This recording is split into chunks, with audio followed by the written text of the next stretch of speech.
बिस्मिल्लाहिर्रहमानिर्रहीम। अस्सलाम वालेकुम। कैसे हैं आप सब? मैं हूं सोनी और आप देख रहे हैं कुकिंग विद सोनी। मेरे प्यारे दोस्तों, आज मैं आप लोगों के साथ बहुत ही ज़बरदस्त और स्पेशली हमारे पंजाब में सबकी मोस्ट फेवरेट 3 रेसिपी पालक लस्सी की रेसिपी शेयर करने जा रही हूँ। इतनी ज़बरदस्त, इतनी टेस्टफुल कि आप लोग खुद को खाने से रोक नहीं पाएंगे। मेरी हमेशा से ये कोशिश होती है कि सीजनल रेसिपी ही आप लोगों के साथ शेयर करूँ। तो चलिए रेसिपी स्टार्ट करते हैं। सबसे पहले पालक को अच्छी तरह से वॉश करने के बाद तकरीबन 5 मिनट के लिए बॉयल होने के लिए रख देना है। इसके बाद 2 टेबलस्पून कुकिंग ऑयल जब ये गर्म हो जाए तो साथ ही 2 मीडियम साइज़ के प्याज जो हैं वो इसमें ऐड कर लेने हैं।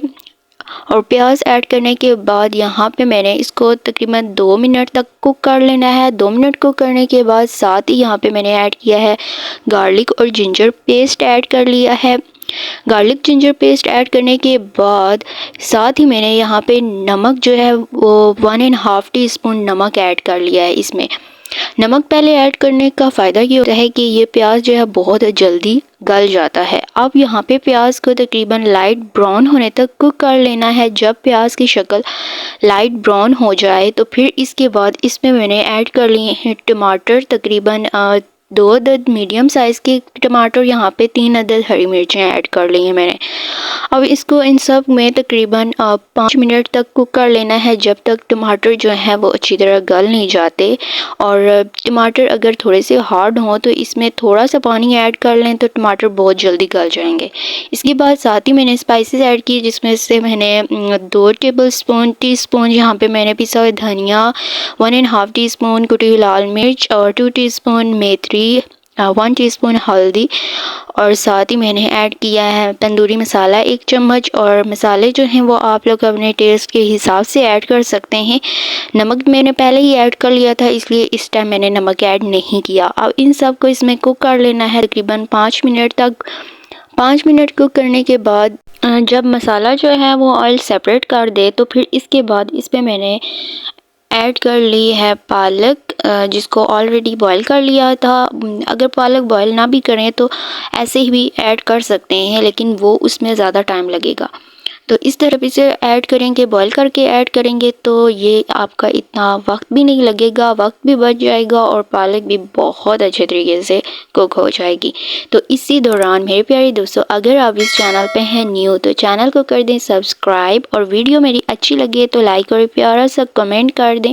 पालक ऐड करने के बाद आंच जो है वो पहले से थोड़ी सी तेज़ कर लेनी है, क्योंकि पालक ऑलरेडी हमारी गली हुई है। फिर अब इसकी साथ ही बुनाई स्टार्ट कर लेनी है। यहाँ पे पालक पहले अपना थोड़ा सा पानी छोड़ेगी, जिसकी यहाँ पे आप लोग देख सकते हैं कि पालक ने जो अपना पानी छोड़ा हुआ है। और अब मैंने इसकी बुनाई स्टार्ट कर ली है। किसी भी जो भी आप लोग रेसिपी बनाएं तो अगर उसकी बुनाई बहुत अच्छे तरीके से करेंगे, जितना टाइम लगे बुनाई में करने में उतनी ज़्यादा वो टेस्टी होती है। तो इसलिए यहाँ पे मैं बहुत अच्छे तरीके से इसकी बुनाई कर रही हूँ। जब तक ऑयल बिल्कुल सेपरेट नहीं हो जाता और पालक बिल्कुल सेपरेट नहीं हो जाती तब तक इसकी बुनाई कर लेनी है। अब इसमें ऐड कर लेनी है लस्सी। तो यहाँ पे मैंने आधा किलो पालक ली थी, तो इसी हिसाब से 1 किलो लस्सी ऐड की है। और इसको इसी तरह चमचा हिलाते रहना है। लस्सी ऐड करने के बाद चमचे को बिल्कुल नहीं रोकना, उस वक्त तक नहीं रोकना है जब तक इसको उबाल ना आ जाए, यानी कि उबाल आने तक बिल्कुल इसी तरह चमचा हिलाते रहना है। और आंच बेशक तेज़ कर लें।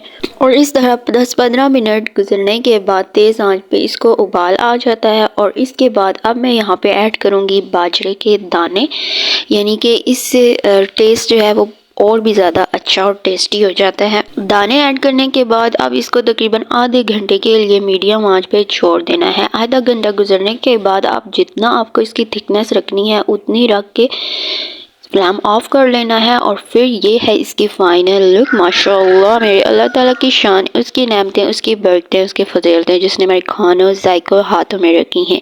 आई होप आपको मेरी ये रेसिपी अच्छी लगी होगी। फिर मिलेंगे न्यू रेसिपी न्यू वीडियो के साथ। तब तक अपना ख्याल रखिएगा। अल्लाह हाफिज़, बाय।